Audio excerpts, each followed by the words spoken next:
Have you ever stood in front of the mirror, turned to the side, and just wondered, what happened? You stay active, you try to move your body, but that roundness, that lift you used to have, it's fading. The sides seem to curve inward. Your jeans don't fill out the way they used to. It's not just about looks. It feels like a part of you is disappearing. You might blame age. You might think, I just need to do more squats. But what if the problem isn't your effort? What if the problem is something you can't even feel? Something silent that's been slowly shifting for years, shutting down the very muscles you're trying to wake up? What if the key to rebuilding isn't more exercise, but a different kind of movement altogether? This isn't about fighting your body. This is about listening to it. This is about understanding the one non-negotiable foundation that must be in place before any change can happen. And it starts not with your glutes, but with the bones they're attached to. For decades, we've been sold a simple story. If a muscle is weak, you strengthen it.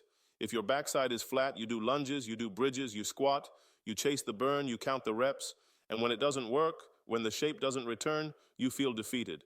You think your body is failing you, but the truth is the instruction manual was wrong. The glutes aren't just independent engines you can rev up on command, they are part of a complex, intelligent system. And the CEO of that system, the command center for your entire lower body, is your pelvis. This basin of bone is your foundation. It's where your spine meets your legs. It's the anchor for your deepest core muscles and, crucially, the home where your glute muscles attach. For those muscles to work, to truly contract, to engage, to grow, they need that foundation to be stable and aligned. Imagine building a house on a foundation that's tilted. You can have the strongest walls, the best materials, but the structure will never be right. The doors will stick, the windows won't close, the stress will show in unexpected places. Your body is no different. Here's what happens. Silently, slowly, especially as we move past 50, we sit. It's not a moral failing, it's modern life. We sit at desks, in cars, on sofas, and in that seated position, our hip flexors, the muscles at the front of our thighs, spend hours in a shortened, tight state. They begin to pull. They tug on the front of our pelvis, encouraging it to tilt forward. This is called an anterior pelvic tilt. For some, it might be a rotation, one hip hiking up slightly higher than the other from years of carrying a bag on one shoulder or favoring one leg after an old, long-forgotten tweak. Sometimes it's a lateral shift, the whole pelvis drifting subtly to one side. These misalignments are rarely dramatic. You won't necessarily feel a sharp pain. You might just feel a low-grade stiffness in your lower back or a sense that one hip is tighter than the other. But inside, a neurological tragedy is unfolding. Your brain and your muscles are in constant communication through a network of nerves. This is called neuromuscular control. For a muscle to fire optimally, it needs a clear signal from the brain and a proper mechanical position from which to work. When your pelvis is out of its neutral alignment, it's like static on the phone line. The signal to your glutes, particularly the gluteus medius, that crucial side glute muscle that gives you that round, full shape from the back and prevents the dreaded hip dip look, gets garbled. The brain, being brilliantly adaptive but not always wise, says, okay, this primary muscle isn't responding clearly, let's find a substitute. And so, it recruits other muscles to do the job. Your lower back muscles tighten to stabilize you. Your hamstrings and quadriceps take over during a squat. Your inner thighs grip. You can still move. You can still exercise. But the glutes, they are essentially switched off. They go dormant. They atrophy not from lack of use, but from lack of effective use. They forget their job. This is why you can walk for miles. You can diligently do your sets of bridges and still look in the mirror and see flatness. The work isn't going to the right place. You're reinforcing a compensation pattern, training the wrong muscles to be strong while the ones you actually want to target are on a silent vacation. The science is clear on this. Studies in sports physical therapy journals have shown that even in trained athletes, a misaligned pelvis significantly reduces the electrical activity, the actual firing, in the gluteal muscles during standard exercises. The body defaults to the path of least resistance, and if your pelvis is tilted, the path to your glutes is blocked. So the first step, the absolute prerequisite, is not to add weight or more reps. It is to clear the static. It is to restore the connection. It is to bring the pelvis back home. This is where we begin. Not with strain, but with awareness. Not with load, but with repositioning. The first movement is so simple, so subtle, you might doubt its power. But this is the retraining. This is where you remind your brain and your body of their original blueprint. You will need a wall, just a flat, empty wall. Stand about half a foot in front of it, facing away. Feel your feet on the floor. Place your hands gently on your hips, your fingers pointing down. Now we are not doing a squat, we are doing a hinge. Soften your knees slightly. Now imagine you have a string tied to your tailbone and it's pulling you gently backward. Push your hips back, letting your torso lean forward just a bit, keeping your spine long and straight, not rounded. Keep going back until your glutes just lightly tap the wall. That's it. You're in the hinge. Now here is the magic. In this position, shift your hips an inch, maybe two, to the left. Don't twist your shoulders. Don't lean your whole body. Just slide your pelvis laterally. You should feel a gentle engagement, a waking up in your right glute, specifically on the side. That's your gluteus medius flickering to life. Come back to center. Now shift an inch to the right. Feel the left side engage. Back to center. Then slowly press through your feet and bring your hips forward to stand up tall. That's one rep. It's tiny. It's controlled. It's not about strength yet. It's about neuromapping. You are teaching your pelvis how to move independently of your rib cage. You are reminding your gluteus medius that it has a job to stabilize your pelvis from the side. When you shift left, your right glute must turn on to prevent your pelvis from dropping. This is its fundamental role.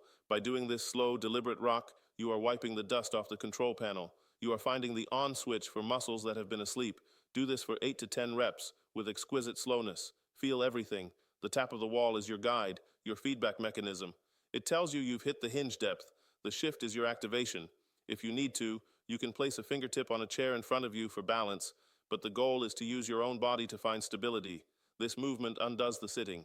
It counters the forward pull. It recenters your foundation, and only when the foundation is centered can you build upon it. Now, with the connection re-established, with the pelvis learning to sit in a more neutral, powerful position, we introduce the second movement. This is where we begin to build, to shape, to create the fullness and strength that comes from proper function. Again, we use the wall, but this time as a teacher of posture. Turn and face the wall, stand about the same distance away, 6 to 8 inches. Place your hands flat on the wall at about shoulder height. This is not to push you away, but to be a gentle guide. Your feet should be a little wider than your hips, your toes turned out slightly. This external rotation of the legs is key. It helps create space in the hip socket and puts the glutes in a better position to engage. Now, here is the movement. You are going to perform a squat, but with a wall right in front of your face. This is brilliant because it forces impeccable form. You cannot collapse your chest forward. You cannot let your knees dive inward. The wall won't allow it. Begin to lower down. Send your hips back and down as if you're aiming for a chair. Keep your chest up, your eyes forward. The wall is your feedback. If your nose gets too close, you're leaning forward. If your knees tap, they're caving. Adjust. Go down to a depth that feels strong and stable. Maybe halfway, maybe a bit more. It is far more important to maintain perfect alignment than to go deep. Now in the bottom of this squat, you're going to add a layer. Rise up onto the balls of your feet. Lift both heels.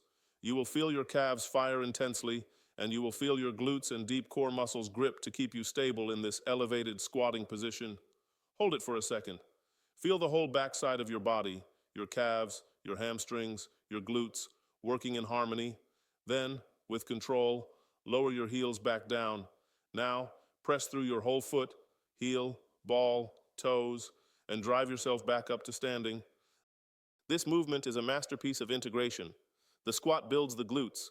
The calf raise challenges your balance and forces your glutes to work as stabilizers in a compromised position, which is exactly what they do in real life.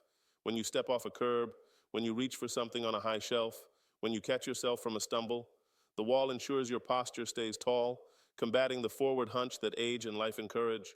And by turning the toes out and keeping the knees in line, you are directly targeting the gluteus medius. You are filling out the sides with every single rep. This isn't just exercise, this is functional engineering. You are building the body you need for the life you live, a body that can stand tall, walk with power, and move with confidence. Do 10 to 12 of these. Feel the difference. This burn is now intelligent. It's in the right places because you laid the foundation first. This journey from flatness to fullness is a metaphor for so much more than physical appearance. It is about reclaiming agency. For years, the narrative has been one of decline. Things sag, they weaken, they fade. We accept it as inevitable. But what if what we're seeing is not just age, but adaptation? Your body is adapting to the demands you place on it. If the demand is sitting, it will adapt by tightening hip flexors and shutting off glutes. If the demand is movement without alignment, it will adapt by using stronger, more dominant muscles and letting the finer, stabilizing ones sleep. But you can change the demand. You can ask your body for something new. You can ask it for stability, for balance, for integrated strength. And it will answer. It is always waiting to answer. The process requires patience. You will not see a change in the mirror after one session. This is not a quick fix. It is a rediscovery. But you will feel a change almost immediately. You will feel a new awareness when you walk. You might feel your glutes engage as you climb a stair for the first time in years. You will stand differently. There will be a sense of being grounded, of being stacked, of having your bones under you in a way that feels solid and secure. That feeling is the beginning of everything. From that solid foundation, strength grows, shape follows function. As the gluteus medius begins to consistently fire, to do its job of stabilizing your pelvis with every step, it will strengthen. As it strengthens, it will build tone. That tone is what fills out the side profile. That tone is what lifts from beneath. The flatness begins to curve. The sag begins to firm. It happens from the inside out because you fix the system, not just the symptom. This is your new understanding. The body is an interconnected whole. You cannot isolate a part and expect lasting change if the system it lives in is broken. The pelvis is the keystone. Restore its position, and you restore potential. Then, and only then, does the work of building become effective. This knowledge is freedom. It frees you from futile cycles of exercise that lead nowhere. It frees you from blaming yourself for a slow metabolism or bad genetics. It gives you a clear, logical, scientific path, a path that respects your body's intelligence. So you begin. You stand at the wall. You hinge. You shift. You listen. You face the wall. You squat. You rise. You build. Day by day, rep by conscious rep. You are not just doing exercises. You are having a conversation with your own foundation. You are telling your pelvis, come back to center. You are whispering to your glutes, I remember you. It's time to wake up. And with every gentle shift, with every controlled rise onto your toes, you are writing a new story. A story not of loss, but of reclamation. A story not of fighting your age, but of working with breathtaking intelligence within it. The mirror will catch up. But the truth is, the most important change will be the one you feel in the dark, without a mirror in sight. The unshakable knowledge that you have rebuilt your foundation, and from that solid ground, anything is possible.